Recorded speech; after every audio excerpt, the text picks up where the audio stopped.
اس کو آغاز کرتے ہیں کہ اس کے کانسیکوینسز پر اگر اس کے سماجی اور معاشی اثرات کے حوالے سے اگر آپ اس کے بارے میں کچھ بیان کریں. جی.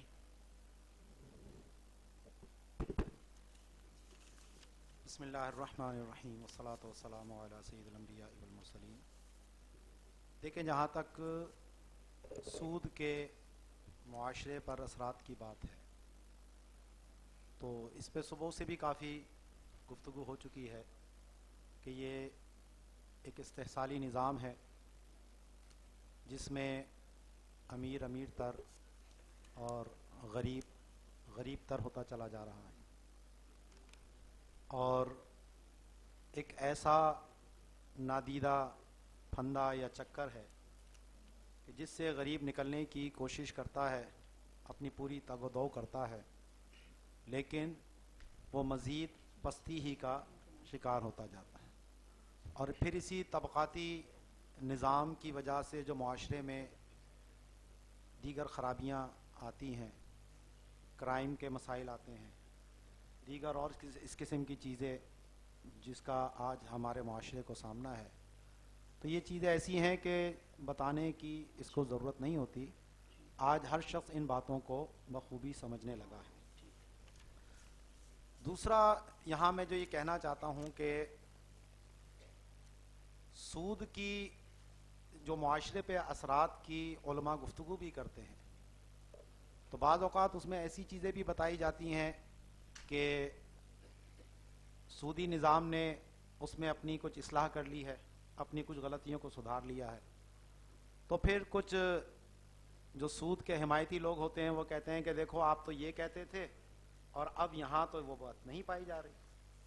یا بعض اوقات ایسا بھی ہوتا ہے کہ جس سسٹم کو اس وقت ہم اسلامک بینکنگ کہہ رہے ہیں اس کے اثرات بھی معاشرے پر اسی طرح پڑ رہے ہوتے ہیں، کیونکہ اس وقت جو ہم بینکنگ کی بات کرتے ہیں وہ ربا فری ہے.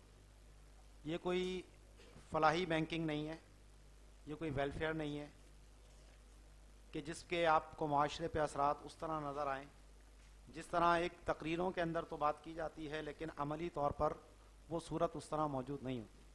تو پھر لوگ کہتے ہیں کہ جی کان آپ ادھر سے پکڑیں ادھر سے پکڑیں، بات تو ایک ہی ہے. آپ نے جو خرابیاں سود کی بتائی تھیں وہ ساری خرابیاں تو یہاں پر بھی موجود ہیں، تو فرق کیا ہے؟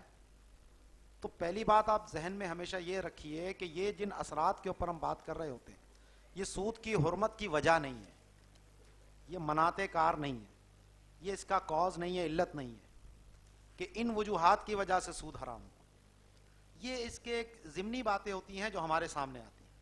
تو اگر اس میں سے کسی ایک بات کے اوپر ہمیں پیچھے بھی ہٹ جائیں یا اس طرح کی بات اگر معاشرے میں کسی کو سمجھ نہ بھی آ رہی ہو تو اس سے سود کی حرمت پر کوئی فرق نہیں پڑتا. تو پہلی بات تو یہ ہمیں دماغ میں رکھنی چاہیے. اور اس کو بنیادی طور پر جو اسلام کا بنیادی نظریہ ہے کہ ایک بندہ اللہ کی ماننے والا ہونا چاہیے. عبد کا معنی ہی یہ ہے کہ جو اطاعت گزار ہو، سر جھکا دے اللہ کے احکام کے آگے. اور یہی فرق ان کفار کی سمجھ میں نہیں آیا تھا جو یہی کہہ رہے تھے کہ ربا بھی اور تجارت میں بنیادی فرق کیا ہے، دونوں ایک ہی تو ہیں، معاشرے پہ اس کے اثرات ایک ہی جیسے پڑ رہے ہیں ان کی نگاہ میں. لیکن اللہ تعالیٰ نے بنیادی فرق جو بیان کیا کہ احل اللہ البیع وحرم الربا، کہ اللہ نے تجارت کو حلال قرار دیا ہے اور سود کو حرام قرار دیا ہے. تو ایک مسلمان کے لیے اتنی بات ہی کافی ہوتی ہے اگر وہ مسلمان ہے تو، کیونکہ اللہ کا جب حکم آ گیا تو وہاں کسی چوں و چرا اور پس و پیش کی گنجائش نہیں ہوتی. تو اس لیے ہمیں بنیادی فوکس جو کرنا چاہیے وہ اس بات پر کہ یہ اللہ اور اس کے رسول سے جنگ ہے. جب تک اس جنگ کو ہم ختم نہیں کریں گے، اللہ اور اس کے رسول سے صلح نہیں کریں گے تو ہماری فلاح کا راستہ ہمیں نہیں مل سکتا. یہ بالکل ایک مسلمان کے لیے ایسی بات ہے کہ جس کو آنکھیں بند کر کے وہ مانے گا، کیونکہ ہمارا تو نظریہ ہی ایمان بالغیب کا ہے. بعض چیزیں ایسی ہیں جو معاشرتی طور پر ہمیں سمجھ نہ آئے، معاشی طور پر ہمیں سمجھ نہ آئے، سیاسی طور پر ہمیں سمجھ نہ آئے، لیکن جب اللہ کا حکم آ گیا تو وہاں آپ کو آنکھیں بند کرنی پڑتی ہیں. تو یہ بنیادی نظریہ ہمیں اس کو سامنے رکھنا چاہیے.